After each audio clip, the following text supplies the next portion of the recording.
ఈ చిట్టి రొయ్యలు బిర్యానీ తింటే మనలో ఉన్న ఆత్మ లేచి డాన్స్ వేయాల్సిందే. ఈ రోజు మందలు వచ్చేసి మా ఇంట్లో చిట్టి రొయ్యలతో బిర్యానీ అయితే చేస్తున్నాం. ఎలా చేయాలో చూసేద్దాం రండి. ముందుగా ఈ చిట్టి రొయ్యల్ని నీట్ గా కడిగి పక్కన పెట్టేసి కట్ చేసి పెట్టుకున్న ఎర్రగడ్డలు, టమాటాలు, కొత్తిమీర, పుదీనా, అలాగే పచ్చిమిర్చి, అల్లం వెల్లుల్లి మసాలా, బిర్యానీ ఆకు, పట్ట, లవంగాలు ఇవన్నీ తీసుకొని పక్కన ఉంచేసి ఒక కడాయిలో తగినంత నూనె, పట్ట, లవంగాలు, అలాగే ఎర్రగడ్డ వేసుకొని ఎర్రగడ్డలు ఎర్రగా వచ్చేంత వరకు ఫ్రై చేసుకోవాలి. ఫ్రై అయిన ఎర్రగడ్డల్లో పచ్చిమిర్చి, టమాటాలు, అల్లం వెల్లుల్లి మసాలా ఇవి వేసి కొంచెం ఫ్రై అయిన తర్వాత పుదీనా, కొత్తిమీర, కొంచెం పసుపు, తగినంత కారం, ధనియాల పొడి, గరం మసాలా, అలాగే తగినంత ఉప్పు వేసుకొని కొంచెం ఫ్రై అయిన తర్వాత చిట్టి రొయ్యల్ని కూడా వేసేసి ఒక నిమ్మ దెబ్బ అయితే పిండుకొని మనం ఒక గ్లాసు బియ్యానికి 2 గ్లాసులు నీళ్లు అయితే పోసుకోవాలి. మనం వేసుకున్న నీళ్ళని కొంచెం మరిగిన తర్వాత నీట్ గా కడిగి పెట్టుకున్న బియ్యాన్ని వేసి ఒక 5-6 నిమిషాలు అయితే మూత పెట్టేసి అలా వదిలేసేయాలి. ఆ బిర్యానీ 90% ఉడికిన తర్వాత కొంచెం కలిపి కొత్తిమీర వేసి ఒక 2 నిమిషాలు అయితే మూత పెట్టి వదిలేసేయాలి. అంతే, బిర్యానీ అయితే రెడీ అయిపోతుంది. ఈ వేడి వేడి చిట్టి రొయ్యల బిర్యానీ తింటా ఉంటే ఒక 10 రోజులు ఏమీ తినకుండా ఒకేసారి బిర్యానీ తెచ్చి పెడితే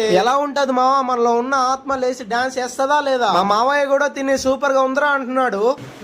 మా మావయ్యకి ఒక లైక్ అంట చేయండి. దీంట్లోకి పెరుగు వేసుకుని తింటే ఇంకా బోరాన్ ఉంటది. ఈ వీడియో కన్నా మీకు నచ్చితే ఒక లైక్, సబ్స్క్రైబ్ చేసుకోండి. మరిన్ని వీడియోస్ తో మీ ముందుంటా.